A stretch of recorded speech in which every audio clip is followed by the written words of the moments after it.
Hi, so today I'm at the Rollright stones. This is a very interesting place. I've always wanted to come here.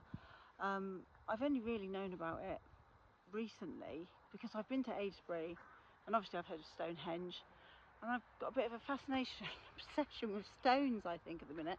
But anyway, so I'm going to turn the camera around and show you some things. So here that you have people have put things here, like obviously wishes maybe, and maybe fertility things, because this place in the 19th century people used to come here because of for fertility.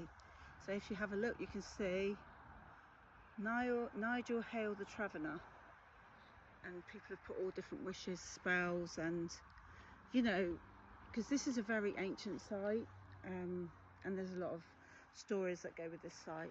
They say if you count these stones, if you can see the stones, I'm just letting you see them all now.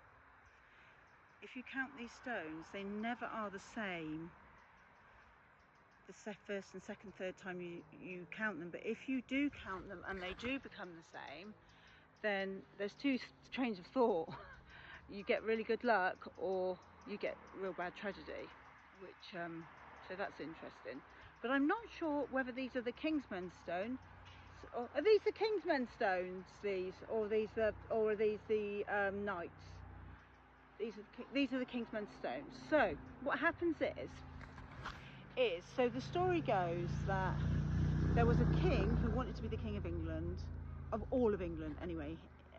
He came here, and there was a witch here, and some people say it was Mother Shipton, if you know anything about Mother Shipton from York.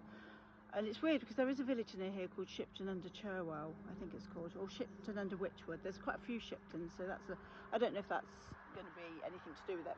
But anyway, as I said, so what I know about this place is that so this king got off with his horse, and then as he got off the horse, the witch said to him, like, if you want to be King of England, if you can see Long Compton, then you'll be able to be the king of the whole of England.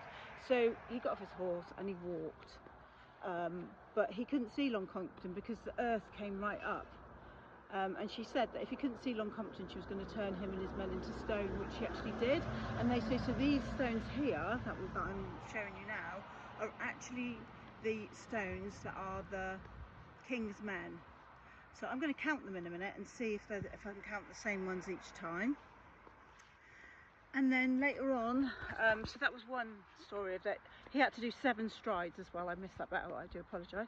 And the other part of it, the other part of the story is that after that, she turned herself into an elder tree. So one of these trees here is meant to be the witch.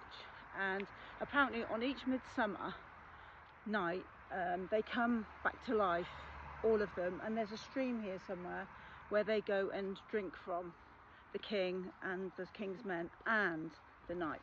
I think the story is absolutely fascinating, and the fact that I live in Oxford and I've always wanted to come here but didn't really know all the stories about it is quite amazing. The other thing I wanted to talk about was the fact that after that, in the Victorian times, the people used to come here and they used to dance naked in a circle around a fire. And that was these young girls from the surrounding villages, because they were told they would get pregnant by doing that, and sometimes they would get naked.